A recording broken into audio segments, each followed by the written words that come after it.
तर रामराम शेतकरी मित्रांनो, मी विश्वजित भालेराव आणि आपण आता जे हळदीचे व्हिडिओ टाकतो आपण कंटिन्यू, पण आता आपण ऊसाचा व्हिडिओ टाकणार आहे. कारण की ऊस आपल्या याच्यात ऊसाबद्दलही काही शेतकरी असतील, कारण की आपण ऊसाचं खूप जास्त मोठ्या प्रकारात म्हणजे मोठ्या प्रमाणात ऊस लावतो आपण.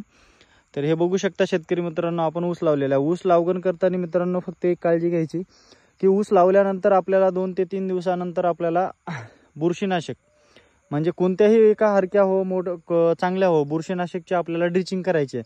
कारण की जेणेकरून आपल्या ऊसाला जर कुठे बुरशी असेल किंवा दांडामध्ये बुरशी असेल तर आपल्या जे डोळ्याला किडे वगैरे बारके बारके किडे असतील जमिनीमध्ये ते खाणार नाहीत. त्याने करून मित्रांनो आपल्याला बुरशी ड्रिचिंग करायची आहे. आणि बघू शकता शेतकरी मित्रांनो, आपण ऊस लावताना अजून एक काळजी घ्यायची की ऊस लावायच्या पहिले आपल्याला काय करायचं, लिंबोळी 2 पोते आणि सुपरचे 2 पोते म्हणजे दाणेदार. तर आपल्याला एकरी 2 म्हणजे 4 पोते टाकायचे, ते 2 आणि हे 2. तर मित्रांनो त्यानं करून काय होईल की आपले फुटे जे निघतात त्याला मदत होईल. कारण की रान जर आपल्या या पावसामुळे रान जास्त पाणी पडून सोयाबीनचे रान चिकट झालेले आहेत मित्रांनो. त्याच्यामुळे आपण काय करायचं, दांडामध्ये खत टाकून घ्यायचा, नंतर आपल्याला पाटपाणी द्यायचं आणि ऊस लावून घ्यायचा. तर मित्रांनो काय करायचं, जर आपण डायरेक्टली ऊस लावला तर थोडी उगवण शक्ती कमी होईल त्याची. आणि मित्रांनो आता बघू शकता आपण 2 दिवस झाले ऊस लावलेला आहे आणि त्याने पाणी बी पडतं.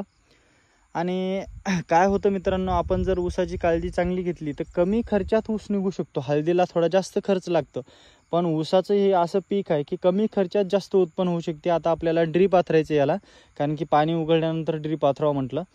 याला आपण आता इथून ड्रीप आटणार आहे, इथून आपली विहीर आहे तिथे, तर तिथून आपण इथून सरळमध्ये पाईप आथरणार आहे.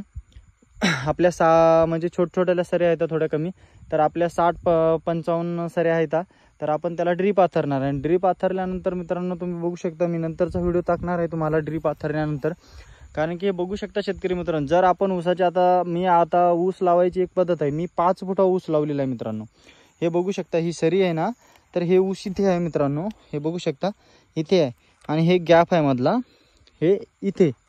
कारण की याचा थोडंसं गॅप आहे मित्रांनो, कारण की हे दुसऱ्यापेक्षा आपण थोडं जास्त प्रमाणात अंतर घेतलेलं आहे. कारण की जर आपण जवळ ऊस लावला तर मित्रांनो, पहिले माझ्या आज्याच्या काळामध्ये आपले वडील हे काय करायचे, तर 1 फुटा ऊसाची सरी राहायची त्यांची, 1 ते 2.5 फुटा, 1 ते 2 फुटाच्या अंतरात. तर त्याला एकरी 40 टनापर्यंत ॲव्हरेज यायचं. नंतर आपण काढायला लागलो, मी केली गेल्या वर्षी 4.5 फुटाची सरी. तर मला या ढेल्यामध्ये निघला बघा 86 टन ऊस गेल्या वर्षी. तर यंदा आपण सरीचं थोडंसं अर्ध्या फुटाने वाढवलं, 5 फुटाची सरी केली आणि लागवण केली. तर हे बघू शकता मित्रांनो, आता आपण याचे अगदी चांगल्या प्रकारे व्हिडिओ करणार आहे. कारण की मी स्टार्टिंगपासून व्हिडिओ टाकणार आहे याच्यात, म्हणजे आपला ऊस कसा आहे. आता हे बघू शकता तुम्ही लागवण केलेली व्हिडिओ, आणि आता नंतर तुम्हाला ऊस निघाल्यानंतरचे व्हिडिओ, कोळपणी कशी करायची, खत कसा पेरायचा, वॉटर सलोबर खतं कशी सोडायची, ही सगळी माहिती मी व्हिडिओच्या माध्यमातून देणार आहे म्हणजे मित्रांनो तुम्हाला सगळी. आणि आता आपले व्यवस्थित प्रकारे झालेले आहे. आता आपण काहीही करणार नाही, याला ड्रिचिंग वगैरे झालेली आहे. तर आपण आता याला ठिबक अडचून घेणार आहे, म्हणून आता 2-3 दिवस का आपण व्हिडिओ टाकणार नाही मित्रांनो. आणि याच्यात आपण पपई लावली होती, पपई फेल गेली मित्रांनो, कारण की एवढं पाऊसकाळ झालं त्याच्यामुळे पपई उपटली. सोयाबीन लावलं, सोयाबीन नंतर ऊस लावून केल्यानंतर. त्याच्यामुळे मित्रांनो थोडंसं आपल्या शेतीकडे लक्ष द्या चांगल्या प्रकारे, कारण की जास्त लागत नाही शेती करायला.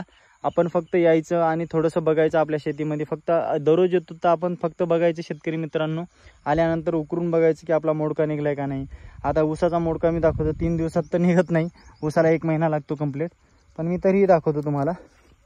हे बघू शकता मित्रांनो, हे जरा जास्तच खोल गेलेलं दिसतं बेन. अजून काहीही म्हणजे मित्रांनो काहीही रिॲक्शन नाही या.